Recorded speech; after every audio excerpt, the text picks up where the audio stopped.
عزیزان گرامی وقار، آج ہمارے لیے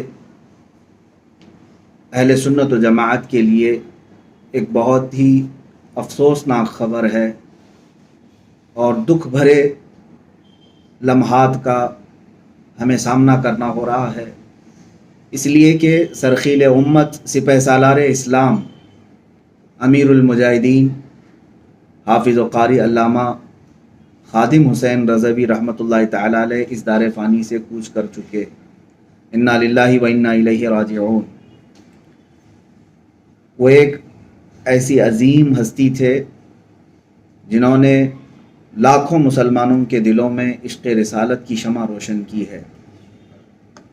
آپ کی رحلت صرف آپ کے صاحبزادوں کے لیے اور آپ کے گھر والوں کے لیے غم کی خبر نہیں ہے، آپ کی وفات پوری دنیا سنیت کے لیے ایک بجلی بن کر کے گری ہوئی ہے، اور ایک اتنا بڑا خلا واقع ہو چکا ہے علماء کی اس فہرست میں کہ جس کو پاٹنا اب بہت ہی مشکل ہے۔ علامہ خادم حسین رضوی رحمۃ اللہ تعالی علیہ وہ صرف ایک ذات کا نام نہیں ہے، وہ اپنی ذات میں خود ایک تحریک تھے، وہ ایک تنظیم تھے۔ اللہ تبارک و تعالیٰ نے بے شمار نعمتیں انہیں عطا فرمائی تھی، غضب کا حافظہ تھا، علم اللہ تعالیٰ نے اتنا ودیعت کیا تھا کہ ان کے علم کے جوہر پارے آپ سنتے رہیں تو اش اش کرتے رہ جائیں۔ جس کتاب کو بھی وہ کھولیں اس کا حق ادا کر دیں۔ اور علامہ خادم حسین رضوی رحمۃ اللہ تعالی علیہ نے اپنی زندگی میں یہ ثابت کر دکھایا کہ آج بھی نائب رسول پوری امت کی قیادت کر سکتا ہے۔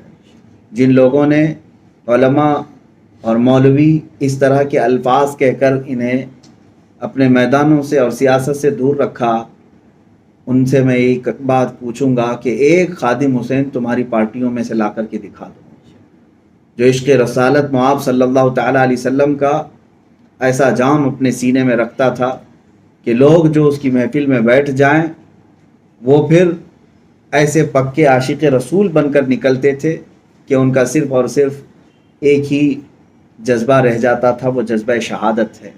عزیزان گرامی وقار، آپ کی ذات سب کے لیے آئیڈیل ہے، علماء کے لیے، دعات کے لیے، مبلغین کے لیے۔ علامہ خادم حسین رضوی رحمۃ اللہ تعالی علیہ کی ذات کو دیکھو، اور میں ان نوجوانوں سے کہوں گا جو چھوٹے موٹے بہانے بنا کر دین کے کاموں میں سستی کرتے ہیں، تو معلوم ہے 56 سال کی عمر میں کمر ٹوٹ چکی ہے اور دونوں پیروں پر کھڑے نہیں ہو سکتے، ویل چیئر پر بیٹھ کر کے سخت ٹھنڈی راتوں میں بھی وہ باہر تشریف لاتے اور امت کی قیادت کر رہے ہوتے۔ رات بھر گھر سے باہر اس طرح سے دھرنے دینا، اور کس بات کے لیے؟ اپنے گھر کے لیے، اپنی جائیداد کے لیے؟ صرف اور صرف وہ آواز اٹھاتے تھے تو ناموس رسالت کے لیے اٹھاتے تھے۔ کوئی میرے نبی کونین صلی اللہ تعالیٰ علیہ وسلم کی شان میں گستاخی نہ کرے، بس یہی جلال ان کے چہرے پر ہم ہمیشہ دیکھتے تھے۔ ان نوجوانوں کے لیے وہ بہت بڑے آئیڈیل ہیں جو طاقتور ہو کر کے بھی آج دین کے کاموں میں سستی و کاہلی کرتے ہیں۔ انہوں نے کبھی اپنی معذوری کو اور اپنے ویل چیئر کو بہانہ نہیں بنایا، وہ اسی حالت میں آتے اور دین کے حقوق ادا کیا کرتے تھے۔ علماء کے لیے بھی وہ اتنے بہترین آئیڈیل ہیں۔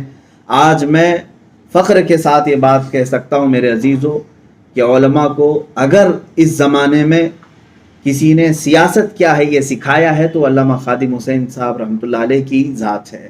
انہوں نے امت کو ایک نیا رخ دیا اور بتایا کہ دین محمدی ہی اصل تخت پر آنے کا لائق ہے، اور انہوں نے ہر نعرے میں یہی اپنے سلوگنز دیے لوگوں کو۔ لوگ ایک دوسرے کے آنے پر نعرے لگاتے ہوں گے، دیکھو دیکھو کون آیا، سنیوں کا شیر آیا، لیکن آپ نے اپنے لیے کبھی اس طرح کا نعرہ پسند نہیں کیا، بلکہ لوگوں سے یہ کہتے کہ یوں کہو دیکھو دیکھو کون آیا، دین محمدی تخت پر آیا۔ رسول کریم صلی اللہ تعالیٰ علیہ وسلم کے دین کے آنے کے لیے وہ ہمیشہ نعرے لگایا کرتے تھے، ایک ہی جذبہ تھا۔ عزیزان گرامی وقار، قرآن پاک میں جو اللہ نے فرمایا من المؤمنین رجال صدقوا ما عاہدوا اللہ علیہ، مومنین میں کچھ مرد وہ ہیں جنہوں نے اللہ سے کیا ہوا وعدہ پورا کر دکھایا، سچ کر دکھایا۔ ان مومنین صالحین میں سے علامہ خادم حسین صاحب کی ذات ہے کہ اللہ کے وعدے کو پورا کرنے کے لیے وہ اس دھرتی پر جیتے رہے، اپنی کل زندگی وقف کر دیا تھا ناموس رسالت کی پہرے داری کے لیے۔ اس سے پہلے آپ نے کبھی اس طرح کی چیزیں اور جملے سنے نہیں ہوں گے کہ ناموس رسالت صلی اللہ تعالیٰ علیہ وسلم کی حفاظت کے لیے علماء کو بیدار ہونے کی ضرورت ہے۔ عزیزان گرامی وقار، آپ کی ذات، علامہ صاحب رحمۃ اللہ تعالیٰ علیہ کی ذات اشداء علی الکفار رحماء بینہم کی پوری مکمل مصداق نظر آتی ہے۔ آپ ان کی زندگی پاک کو دیکھ لیں، آپ کی زندگی میں آپ کو یہ عنصر خاص نظر آئے گا جب وہ اپنوں میں بات کر رہے ہوتے یا اپنوں کے معاملات دیکھ رہے ہوتے، نہایت ہی نرم دل، نہایت ہی نرم لہجہ، لیکن وہی جب گستاخان رسول یا کفار و مشرکین کے لیے بول رہے ہوتے ہیں تو بالکل گھن گرج آواز ہوتی اور پھر جلال چہرے پر نظر آتا۔ آپ کو چند سالوں پہلے کی باتیں معلوم ہوں گی، پاکستان میں کچھ علماء کے درمیان ہی اختلافات ہو چکے تھے۔ اپنوں کے درمیان جب اختلافات ہوتے ہیں تو دل درد کرتا ہے۔ علامہ صاحب رحمۃ اللہ علیہ کو میڈیا نے گھیرا بھی تھا، کئی تلخ سوالات کیے تھے، کڑوے سوالات کیے تھے، اور آپ کو انٹرویو کے لیے بلا کر کے اپنوں ہی کے متعلق سوالات کر رہے تھے۔ وہ انٹرویوز آج بھی موجود ہیں، آپ دیکھ سکتے ہیں۔ اتنے نرم لہجے میں آپ بات کر رہے ہیں، اتنے نرم لہجے میں نے اس سے زیادہ نرم لہجہ آپ کا کبھی نہیں دیکھا جب اپنوں کے متعلق کوئی سٹیٹمنٹ دینا ہوتا ہے۔ اور علامہ صاحب رحمۃ اللہ تعالیٰ علیہ کی زبان پر ایک بھی غیر شائستگی کا جملہ آپ نہیں پائیں گے، لیکن وہی انٹرویو میں جب کسی گستاخ رسول کے متعلق سوال ہو رہا ہو، دشمن رسول کے متعلق سوال ہو رہا ہو، تو ایسے گرجتے تھے جیسے لگتا کہ شیر دہاڑ رہا، آنکھوں سے آنکھیں ملا کر بات کرنے کی جسارت نہیں ہوتی، بڑے بڑے علماء دنگ رہ جاتے تھے۔ عزیزان گرامی وقار، یہ علامہ خادم حسین رضوی رحمۃ اللہ تعالیٰ علیہ کی ذات کئی کمالات کی حامل تھی۔ آپ دیکھیں، میں آپ سے یہی گزارش کرنا چاہوں گا، آپ علامہ خادم حسین رضوی رحمۃ اللہ تعالیٰ علیہ کو خلفائے راشدین کا نائب سمجھ سکتے ہیں۔ وہ اس زمانے میں ان کے نائب تھے، اس لیے کہ آپ کی ذات میں وہ تمام عناصر مجھے دیکھنے کو ملتے ہیں۔ جب وہ گستاخان رسول کے خلاف گرجتے تھے تو صدیق و فاروق رضی اللہ تعالیٰ عنہما کے وہ جذبے ان کے چہرے پر صاف نظر آتے کہ آپ نے کبھی دشمنان رسول کو معاف نہیں کیا۔ اور دوسرے مرحلے میں آپ دیکھیں، جب آپ کو لوگ گالیاں دے رہے ہوتے ہیں، پوری زندگی بھر اپنے اوپر آنے والی گالیوں کا ایک بھی جواب نہیں دیا۔ کیا یہ سیدنا عثمان غنی رضی اللہ تعالیٰ عنہ کی بردباری آپ کو نظر نہیں آتی ان کی زندگی میں؟ جہاں وہ اشداء علی الکفار تھے، وہیں اپنوں کے لیے یا اپنی ذات کے لیے کوئی اگر کچھ کہہ رہا ہے تو اس کا جواب کبھی نہیں دیا آپ نے۔ اور چوتھی چیز ایک اور کہ سخت بخار کے عالم میں، ابھی آخری زمانے میں بھی آپ کی وفات سے چند دن پہلے کی بات ہے، 100 کے اوپر آپ کو بخار تھا۔ شدت بخار میں ٹھنڈیوں کی راتوں میں ویل چیئر پر کھلے میدان میں آ کر رات کو بیٹھے ہوئے ہیں، اور ناموس رسالت کی پہرے داری کسے کہتے ہیں یہ لاکھوں جوانوں کو سکھا رہے ہیں۔ اس عمر پاک میں مجھے بتاؤ، کیا یہ حیدر کرار کا جذبہ نظر نہیں آتا؟ جب خیبر کے وقت آشوب چشم ہے، بخار زدہ ہیں، لیکن مولا علی کرم اللہ وجہہ الکریم علم بلند کر کے آئے ہوئے میدان میں۔ عزیزان گرامی وقار، وہ ایک خادم حسین جو ہے حقیقت میں حسین اعظم کے خادم تھے۔ اللہ تبارک و تعالیٰ ان کی خدمات کو قبول فرمائے۔ ان کی ذات میں نے بارہا ان کے جملوں کو اور ان کی زبانوں کو جو سنا، عزیزان گرامی وقار، آج کے اس پرفتن دور میں جہاں لوگ لفظ جہاد کو استعمال کرنے سے کتراتے ہیں، ایسے ماحول میں انہوں نے لاکھوں سینوں میں جذبہ جہاد کو جاگزی کر دیا ہے۔ اگر ہم ہند میں رہ کر کے کچھ بولنا سیکھے ہیں یا پھر امت تک کچھ پیغامات پہنچاتے ہیں، تو میں سمجھتا ہوں کہ یہ اسی قائد ملت، اسی امیر المجاہدین کی تحریک کیا ہوا یہ اثر ہے، جو آج ہم میں سے بھی آپ دیکھ رہے ہیں ہمارے جیسے لاکھوں علماء ہوں گے جن کو انہوں نے بولنا سکھا دیا۔ عزیزان گرامی وقار، یہ جو امت میں خلا آیا ہے جلدی بھر بھی نہیں سکے گا، پھر بھی دعا ہے مولا ہمیں نعم البدل عطا فرمائے۔ آخری میں یہ بات ضرور کہوں گا، وہ اپنی زندگی میں 2 شخصیات کو بہت زیادہ پڑھتے تھے اپنی تقریروں میں، ایک علامہ اقبال کو، دوسرے اعلیٰ حضرت فاضل بریلوی کو، اور ان کے اشعار کو اپنی زندگی کا محور بنا کر رکھتے تھے۔ تقریباً ہر بیان میں، ہر تقریر میں ان دونوں کے اشعار وہ ضرور بیان کرتے تھے۔ اور میں آج تحریک لبیک پاکستان جہاں سے یہ سیل رواں نکلا ہے، انشاءاللہ العزیز اب یہ تھمے گا نہیں، اس لیے کہ روح جس نے پھونکی ہے وہ خادم حسین ہے۔ جس طرح کربلا ختم نہیں ہوا، انشاءاللہ العزیز یہ تحریک بھی ختم نہیں ہوگی۔ ہماری دعا ہے۔ اور اقبال اعظم نے جو اشعار کہے تھے علامہ خادم حسین رضوی رحمۃ اللہ تعالی علیہ کی وفات پر، انہی کے الفاظ میں یوں کہوں گا، وہ گرج کر کے کہتے تھے، توحید کی امانت سینوں میں ہے ہمارے، آسان نہیں مٹانا نام و نشاں ہمارا۔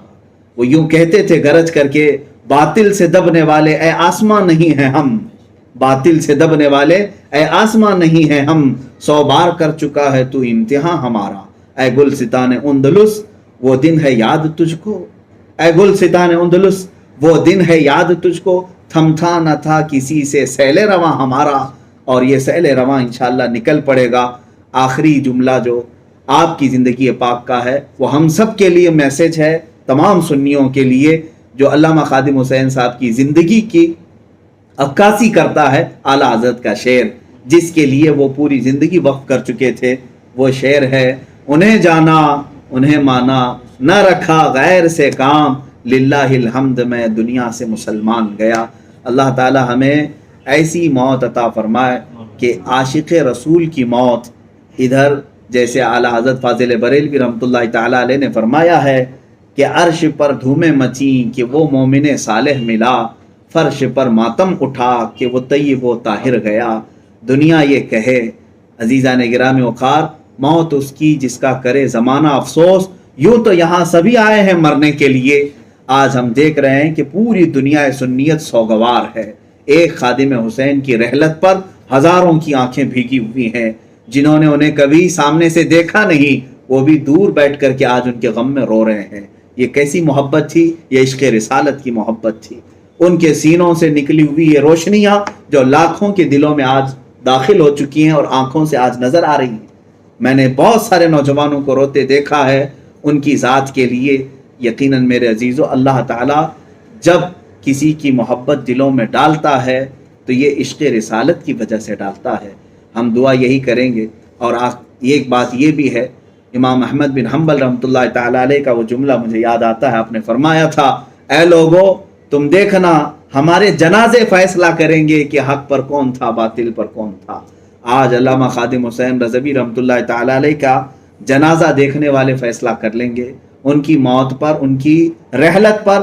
اپنے جو دوسرے مکاتب فکر کے لوگ ہیں وہ بھی تعزیت کر رہے ہیں اور کہہ رہے ہیں کہ امت میں ایسا سرخیل ہم کو نظر نہیں آتا، ایسا قائد اور ایسا سپہ سالار نظر نہیں آتا۔ الفضل لما شہید بہ الاعداء، فضیلت تو اسی کی ہے جس کی دشمن بھی گواہی دے رہے ہوں۔ عزیزان گرامی وقار، علامہ خادم حسین رضوی رحمۃ اللہ تعالی علیہ کی حیات طیبہ کے نقوش اللہ ہمیں بھی عطا فرمائے۔ ان کا جذبہ ناموں سے رسالت پر پہرا دینے کا جو عزم تھا، مولا ہمیں بھی وہ بھیک میں عطا فرمائے۔ ہم تمام لوگوں کو رب ذوالجلال زندگی اسی پر رکھے کہ ہم ناموں سے رسالت کی حفاظت کے لیے جئیں، اور آخر وقت آئے تو محبت مصطفیٰ میں مولا ہم سب کی خاتمہ بالخیر فرمائے۔ صلی اللہ تعالی علی خیر خلق محمد وآلہ واصحابہ اجمعین، وآخر دعوانا ان الحمد للہ رب العالمین۔